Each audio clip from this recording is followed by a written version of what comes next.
સુરતના વરાછા વિસ્તારમાંથી એક મહત્વપૂર્ણ સમાચાર સામે આવી રહ્યા છે, જ્યાં પોલીસે એક ખાનગી હોસ્પિટલમાં ચાલતા ગેરકાયદેસર ગર્ભપાત રેકેટનો પર્દાફાશ કર્યો છે. પોલીસને બાતમી મળી હતી કે વરાછાની મમતા મલ્ટી સ્પેશિયાલિટી હોસ્પિટલમાં ગેરકાયદેસર ગર્ભપાત થઈ રહ્યો છે. આ માહિતીના આધારે પોલીસે હોસ્પિટલમાં દરોડો પાડ્યો હતો. દરોડા દરમિયાન હોસ્પિટલમાં 3 મહિલા દર્દીઓ અને 2 મહિલા કર્મચારીઓ ગર્ભપાત કરાવવા માંગતા મળી આવ્યા હતા. મુખ્ય આરોપી રામગોપાલ ખંડલવાલ પોતે ડોક્ટર ન હોવા છતાં દર્દીઓ પર સર્જરી કરતો હતો. આ માહિતીના આધારે તે પોલીસના રડાર પર હતો. પોલીસે ઘટના સ્થળે દરોડો પાડતા જ મુખ્ય સૂત્રધાર રામગોપાલ ખંડલવાલ ભાગી જવામાં સફળ રહ્યો. પોલીસ હાલમાં તેની શોધ કરી રહી છે. પોલીસે આરોપી સામે પીસી અને પીએનડીટી એક્ટની વિવિધ કલમો હેઠળ કેસ નોંધ્યો છે. વહીવટીતંત્રે મમતા હોસ્પિટલને સંપૂર્ણપણે સીલ કરી દીધી છે અને વધુ તપાસ શરૂ કરી છે.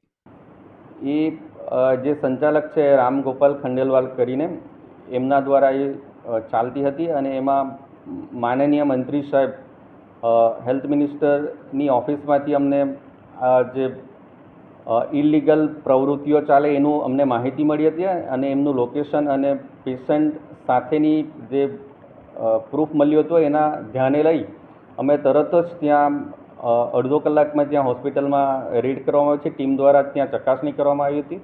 ચકાસણી દરમિયાન ત્યાં ગર્ભપાત માટેના 3 પેશન્ટો એડમિટ હતા.